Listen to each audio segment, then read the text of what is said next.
Good afternoon, everyone. Welcome back to Evermore YouTube channel. It's Chris back with the instant match reaction to Newcastle United getting battered by Fulham down at the Cottage. Yes, Fulham beat us 3-1 today in a pretty lackluster, rubbish performance by Eddie Howe's lads today down in London. We're going to get stuck right into this in a minute, talk about the game, just talk about where we think it was lost, really, and a little bit about the performance and everything else. So, yeah, strap in and let's get ready for it. Just before we do, a little reminder, if you haven't already, smash subscribe. I'd love you to come and join us. We're closing on that 9,000 subscriber mark. A mint prize for you, the nice blue retro McEwen's top that you could win, could be in your possession if you help us get a 9K and then enter the competition. And we are live, as always, this afternoon. Jump in the comments. There'll be a hell of a lot of comments, I'm sure, after that game. So let's look at the lineups then. So this is how Newcastle United lined up today. It was quite funny, actually, because all of the debate prior to the game was Sandro Tonali or Sean Longstaff. It's just like Eddie Howe to play neither of them, isn't it? And stick Joe Willock in midfield. Joe Willock deserved a chance. I thought Joe Willock played really well when he come off the bench against Wolves. Had this Kieran Trippier, obviously, who was in the lineup, and Harvey Barnes got a start as well, which everybody was screaming for, no doubt about it. And Isak, surprisingly enough, despite a ropey eye and a dodgy toe, started the game. And Lloyd Kelly came in at left back for Lewis Hall. I'll give you my opinion on that in a minute. But yeah, Fulham themselves, I mean, I said it in the preview, they're not a bad side. They've got some dangerous players. And I mean, there's no point in even just talking about the first half in isolation. I'm just going to talk about the goals, really, and the general play. We were static.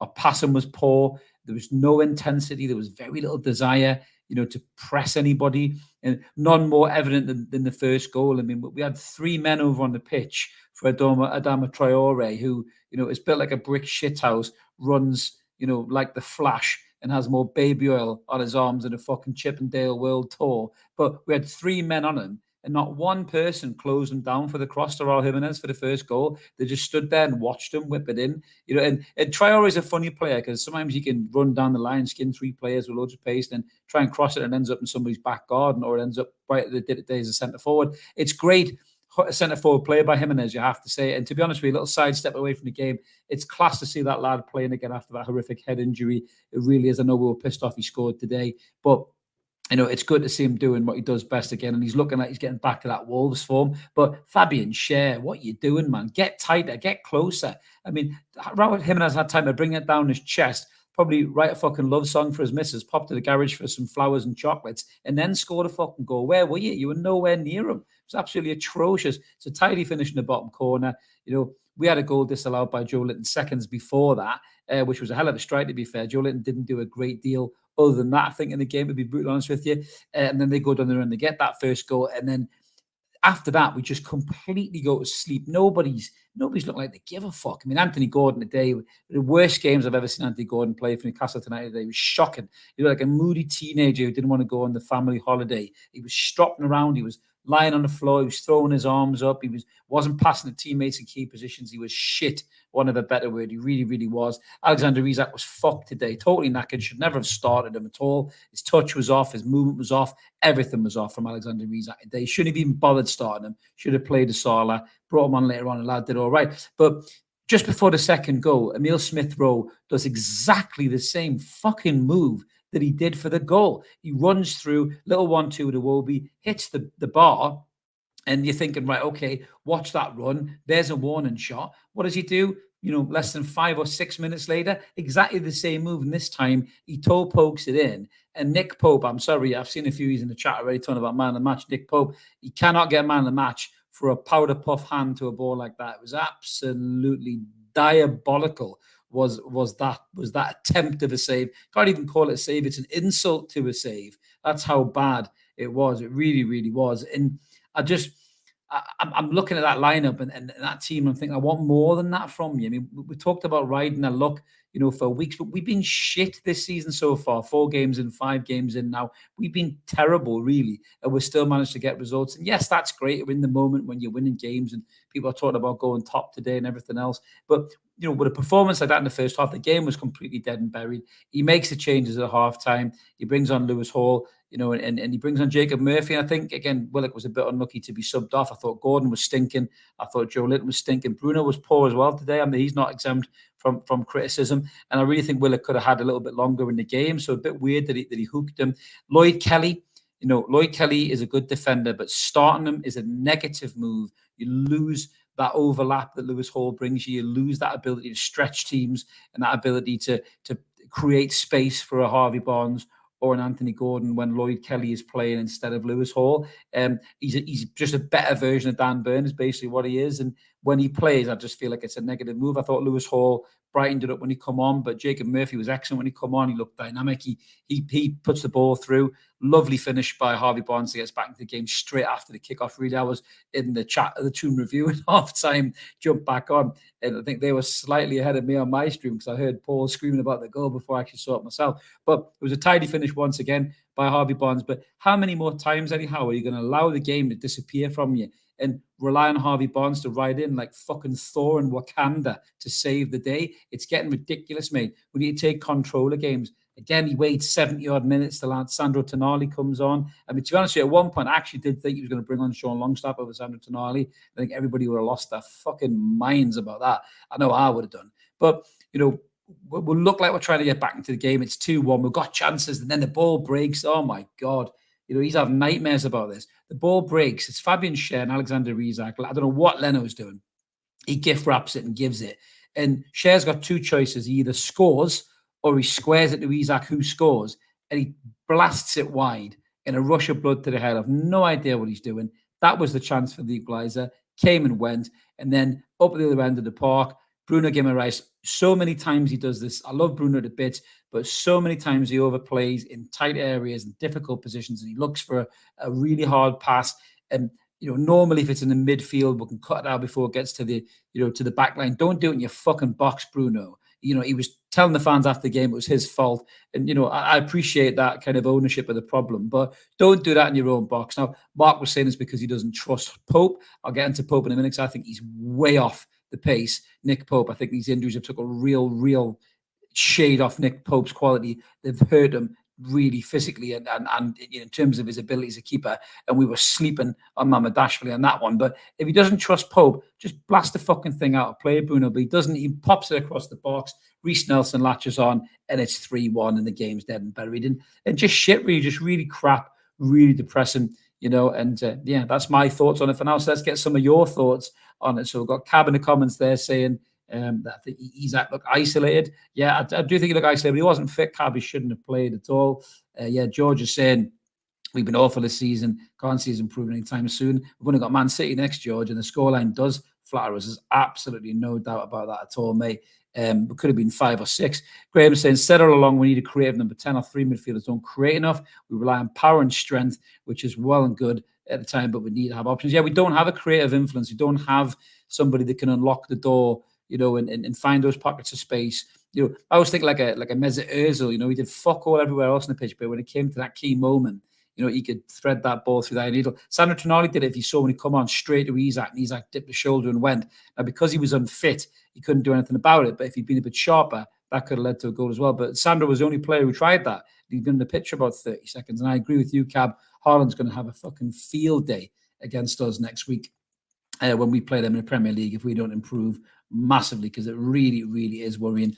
Big Al is saying piss poor performance, too many players went missing today. Predicts against City again. Yeah, we'll get hammered, no doubt about it. George has whacked in his ratings there. So you've got Pope at a 5, Kelly at a 3, Bernard at a 4, Schär 3, Trippier 3, Hall 3, Murphy 4, Joe Linton 2, Bruno 3, Willock 2, Gordon 4, Isak 2, Barnes 4, Tonali 4. Bit harsh on Willock, I think, mate, but I don't disagree with most of those. But yeah, I can't give Nick Pope a good score after that. Fucking dreadful, absolutely dreadful attempt at goalkeeping.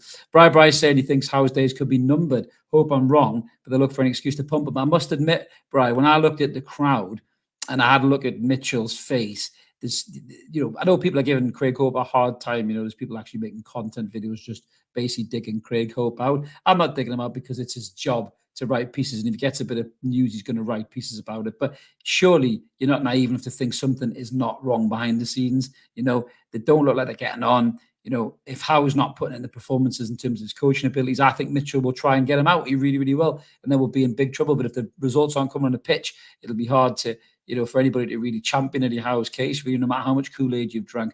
Massive thank you to Hyperbole for gifting 5 Evermore memberships. You generous soul, you. I know you change your name quite a lot, but I got that one right today, I think, which is brilliant.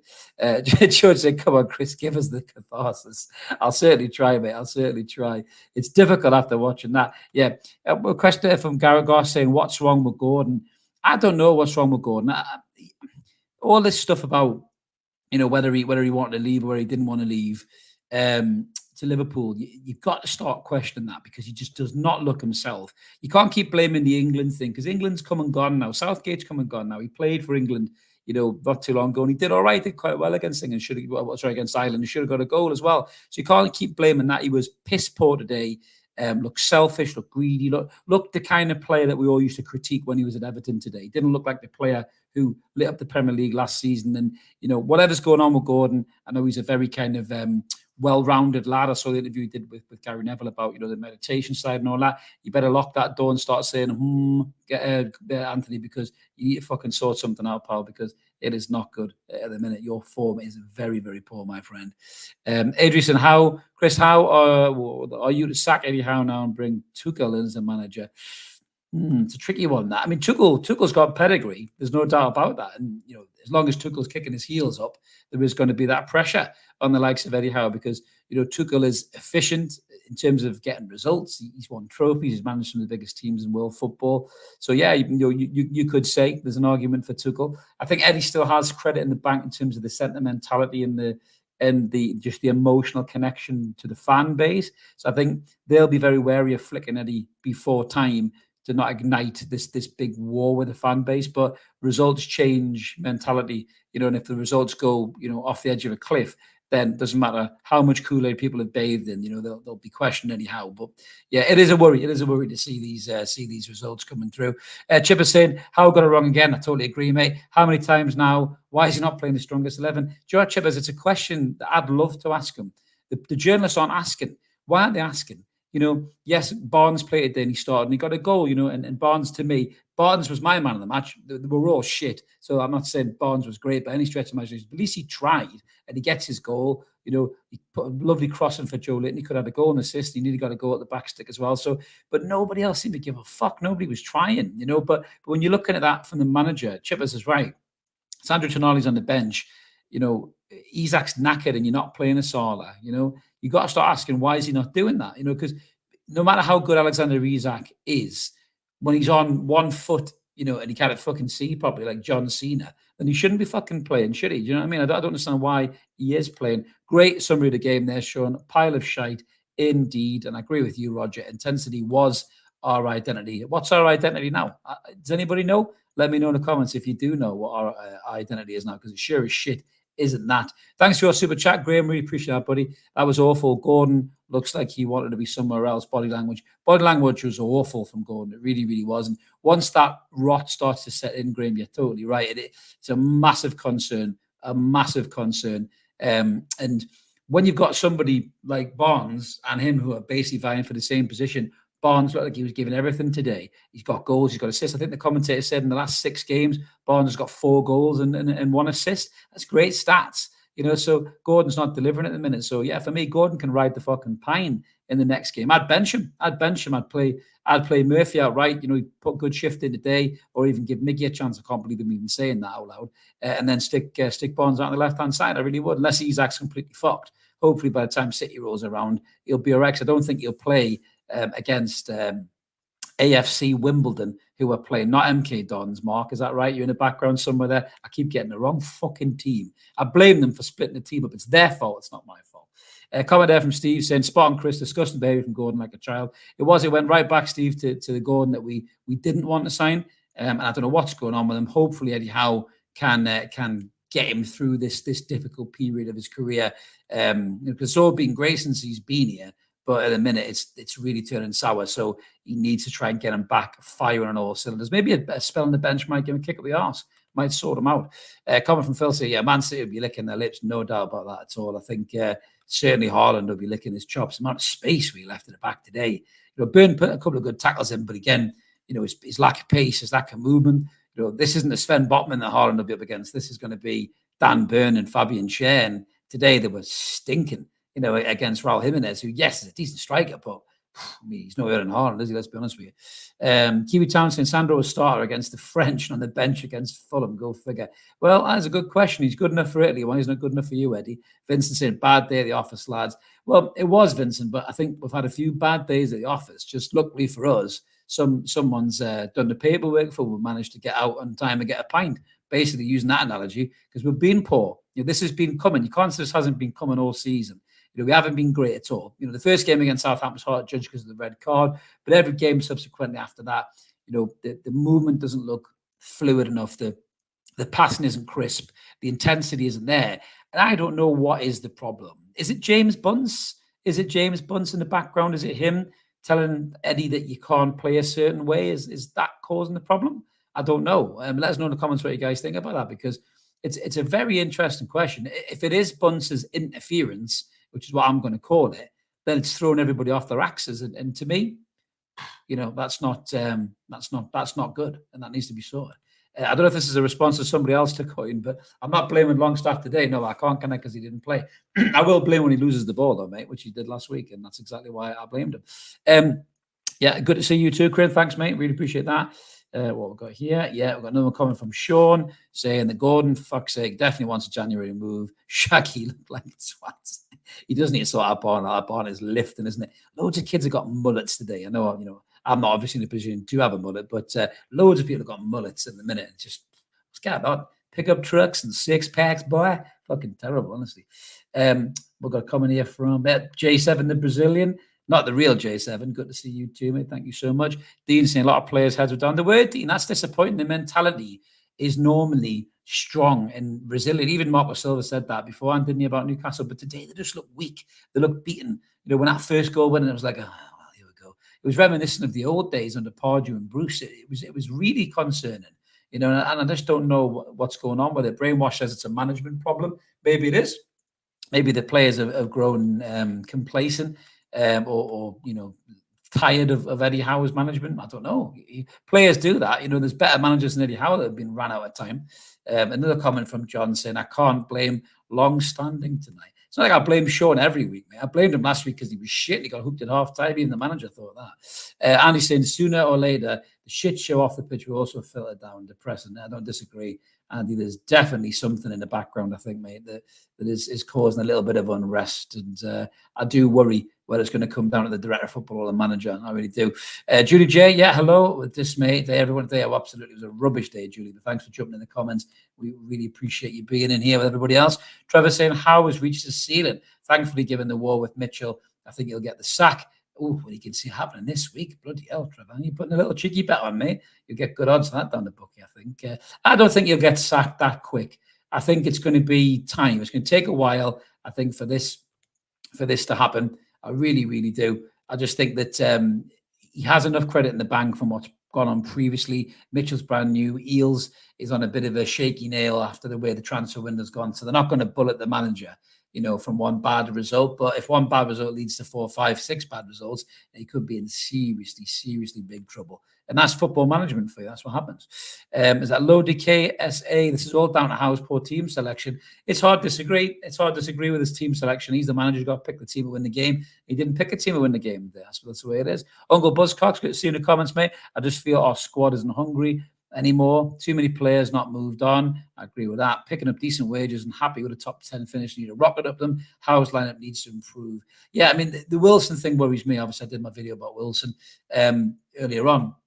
Callum Wilson wouldn't get a chance at another club that was chasing top 6 football. You think about, even Ancelotti when he was at Everton, Jose when he was at Manchester United. So he wasn't prime Jose. He was, Jose Mark II. They wouldn't see a player like Wilson at 31, 32-year-old who's injury prone and can't stay fit, as a vital part of the squad. He would have been off you go, gone, see you later. And they would have went and got another strike. And I know PSR and FFP prevent you from doing that and everything else, yada, yada, yada. But they'd have got rid of that player. And I think that has to go back to the manager. So that particular one is on Eddie Howe, in my opinion, not on the club. I know people say, no, nobody will buy him. They would buy him because when he's fit, he gets you goals. And that's worth a gamble, from a lot of people. So that to me is an Eddie Howe problem. I don't think he's going to get binned for what it's worth, as I've just gone back to reiterate that. But if he doesn't start picking teams that are capable of winning games, he's going to be in serious, serious trouble. Yeah, you're right, Sophia. Good to see you in the chat. Long time no see, but it was shit.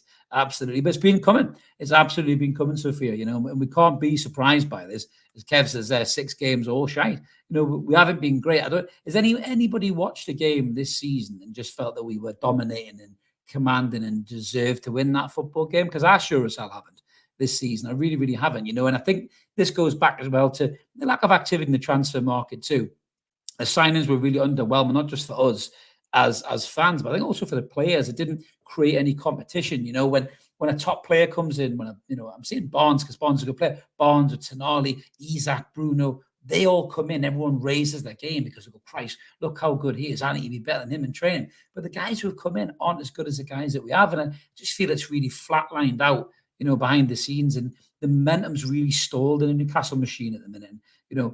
We're in a good league position still. There's no doubt about it. But the real litmus test is going to be against City, as Toon Guy says that. If we lose in the cup and lose to City, he thinks Howe's in deep trouble. Pressure will be on. I think if we keep playing like we are today, Toon Guy, it's inevitable we'll get beat by City. 100% we'll get smashed by City, because City could be, at 80% and do us 4-0 the way we're playing at the minute.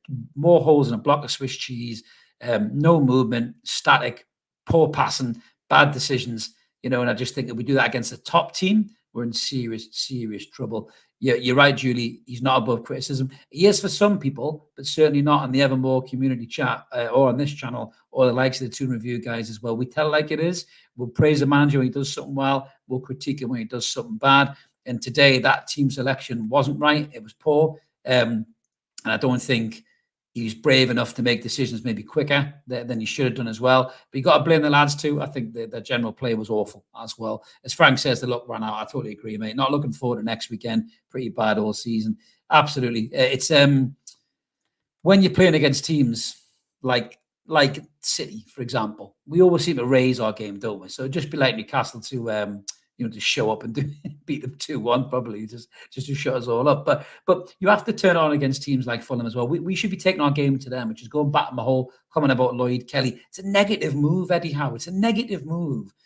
Go at that team, attack them down the flanks, attack them through the middle, and go at them. The Joe Willock inclusion was a positive one. But, Joe Willock was trying to find space, trying to, thread through, balls through. Gordon was static. Isaac was on one leg. And so you made a big mistake there. The defense didn't look particularly good. I thought Trippier was all right today. Maybe a bit unlucky to be subbed off as well, but he didn't do anything Trippier-esque, did he? He was just very steady with the ball. Again, not very brave.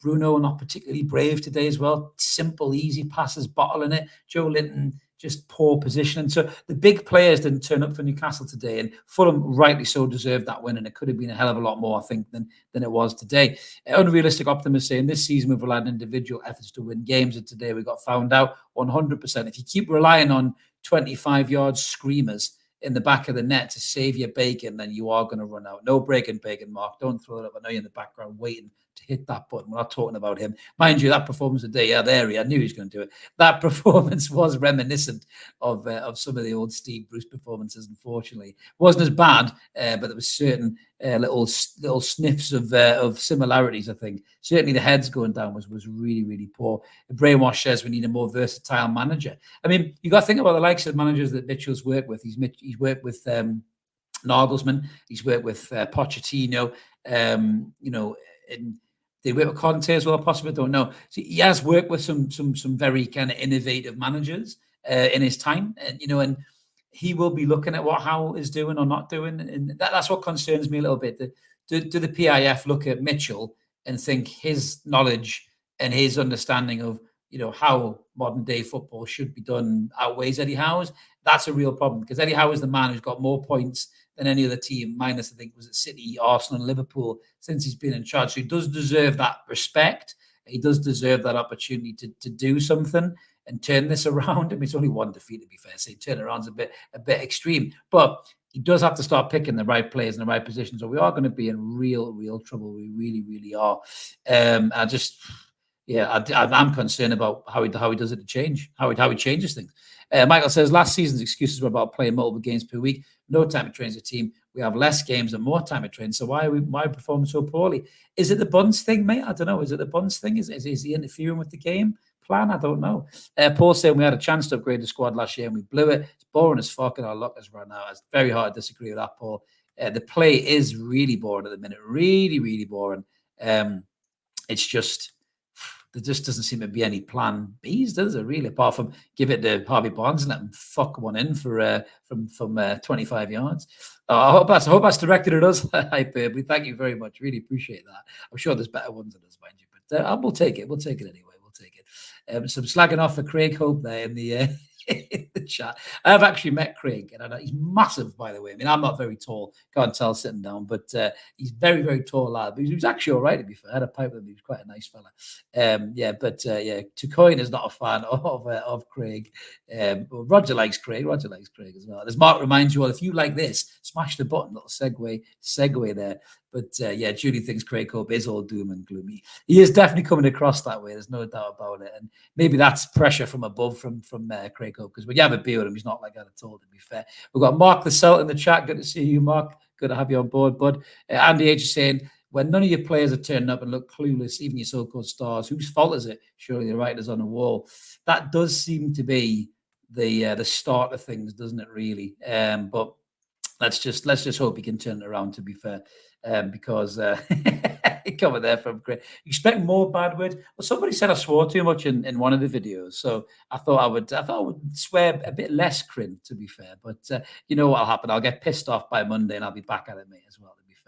Yeah, Channel Right, I agree with you. We need a goalkeeper who can distribute the ball. The club fell asleep with Mamardashvili. What the fuck were they doing there? Honestly, they're going back at it.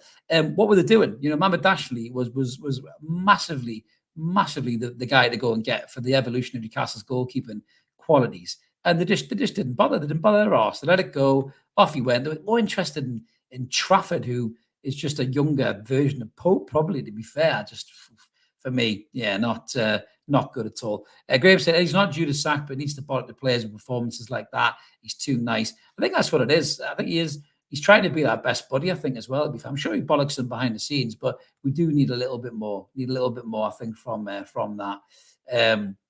In terms of Eddie kicking them up the arse. Let's hope he does it before City. And you know, we can sort it out. The comment is this: show Longstaff's mum under a pseudonym. Adrian Mills design. No Longstaff and we lose. Well, why don't we test it out next week then, Adrian? We put Longstaff in, and if we beat City, there you go. We'll not criticise Longstaff ever again. But I'm criticising the rest of the players. Bruno, dog shit today. Joe Linton, fucking awful. Anthony Gordon, head up his arse, crap. Dan Burn, Fabian Schär, all rubbish. Isaac, shit. Couldn't even run 3 yards. So there you go. I don't want all those players dropped, and I don't blame them every week, you know, and I don't blame Sean every week. But I'll say when a player's crap, and Sean was crap the other week, and that's why he was on the bench today. And some of these players were crap. Well, most of these players were crap today, and that's why they're on the bench as well. Frank is saying the team is really flat. Something is off behind the scenes. I totally agree, mate. For me, I just think that something definitely is not right at all.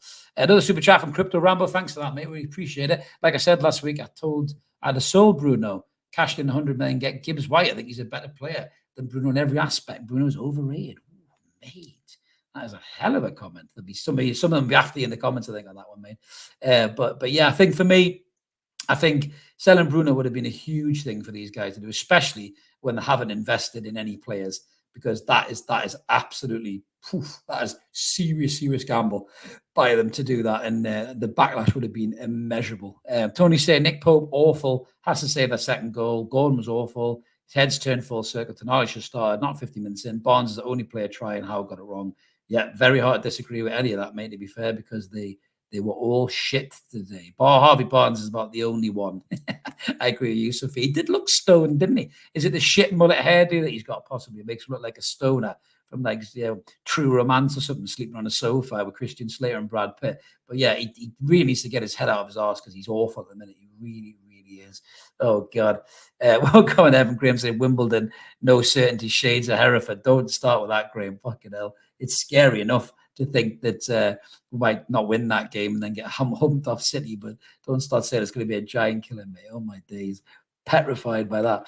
Comment there from Brian saying, even folks, disappointed. We have to learn. This is obviously, but it's where to start. Well, he's going to have to admit he's made mistakes. I haven't seen his post-match. Hopefully he's come out and took it on board. Michael's saying we could be sitting on 0 points in 5 games. No one will complain as we've been out of shite. Hate to say it, but I think Howe's taken us as far as he can. I agree with that. to an extent. I think he has to evolve as a manager. He has to adapt and bring something new than what he's bringing, because you get to that point, and it happens to the best managers that there is, Klopp, Pep, Mourinho, Ferguson, Wenger, all these brilliant, Ancelotti. They all have to slightly change and evolve as managers to keep at the top of the game. If Eddie's done really well getting there by doing X, then he's got there. How does he get there? He's going to have to maybe do a little bit of Y and adapt his game. He's a young manager, so I will give him time to do that. But I just think that he really has to take a good hard look at this squad and figure out what he wants to do. Because again, you can't have canny lads playing ahead of quality players, because we'll lose games. Frank's saying, I think so too, Alan. Bruno and the captaincy, he thought it was an odd decision to give him the captain in the first place. Yeah, I mean, that's the first time I've probably seen Bruno be weighed heavy by the captain's armband, I think. Most of the time he's been all right, but today I just didn't think he looked particularly at it. Didn't look like a captain to me today. Rich is saying we need to be better at selling players and upgrading while the stock is high. That's what the best teams do, mate. That's what best teams do, right? I'm going to just do a couple more, guys, and we're going to wrap up. So we've got coming there from Stuart Mizzy, just joined in from Luxembourg. Sounded shit on the radio. Oh, well, at least you're miles away from Craven Cottage, mate, but it was shit. I can guarantee that. Go watch the highlights later. You missed nothing. It was absolutely stinking. It really, really was. Good to see you too, Alan, in the comments, mate. Ronald is saying Bruno was to blame for the third. He gets popular pinch. Yeah, it was absolutely. He was terrible for that one. I mean, he overplayed, completely not overplayed. And he needs to stop doing that shit. He really, really does. Steve says, thanks, Chris, for helping to bandage the agony of that performance. I certainly will try. Joe Litton saying, are you saying Ruddy isn't the top competition, Chris? Fucking hell. I don't think Ruddy could save a quid if I opened him a fucking ISA, mate. Honestly, what is he, 46? Fucking terrible. Yeah, Steve thinks Tino looked lost again. I'm worried about Tino's development, I must admit. He seems to be going back a little bit recently. Maybe it was after the bloody England cap. I don't know what the hell's going on there. That's an interesting comment, Ryan. If winners like Klopp become available, then I'm sacking Howe. Listen, I was the first one to slag off Klopp and call him turkey teeth. But if there was a chance to get Jurgen Klopp at Newcastle over Eddie Howe, I think even the biggest Kool-Aid swiggers would have to sit and have a look at that one. Absolutely, given their recent performances. Right, guys, one more, and I'm going to shoot off because I've got stuff to do. I'm just scrolling down here. Mark's disappeared off in the background. He normally bangs up a few comments on me here. Right, what we got here? Right, one more from Scott Screamers. Personally, I think Gordon's head has been turned for the move to Liverpool. Literally hasn't been the same player last season. No real fight in him like he usually has. Give Trips captain's armband. Yep, absolutely. Yeah, Julie doesn't think Turkey Teeth would accept the job. And Mark is saying, great breaking news, Chris is fickle. That's not breaking news, mate. I've been fickle for years. I'm a football fan. That's what we are. Philip says, if Klopp came, I would brush them for him. Absolutely, mate. I would. I'd hand deliver him some toothpaste to brush those choppers. Right. But that's me done, guys. Thank you so much for tuning in. That was a painful one for us to get through, but we do our best. We try and make this quite cathartic and therapeutic for you in the comments. Get it off your chest. And I hope you have got some of it off your chest as well. But if you want to get a bit more off your chest, come and join us on Monday night. We'll be back for What's Going On at 9:30, as usual. Me and Mark talking about this game and talking about all things Newcastle United. If you like this kind of a thing, smash subscribe, come and hang around a little bit longer. Help get us to the 9K mark. You can join that brilliant competition to win the Blue McEwen's retro shirt. It's an awesome strip for anyone's collection, and would love one of you guys to win it as well. Try to have a nice evening wherever you're doing. Have a stiff, hard drink after watching that shit game, and do not watch Match of the Day or anything, because we were shit today. Have a great day, everyone. We'll see you in the next episode. Cheers.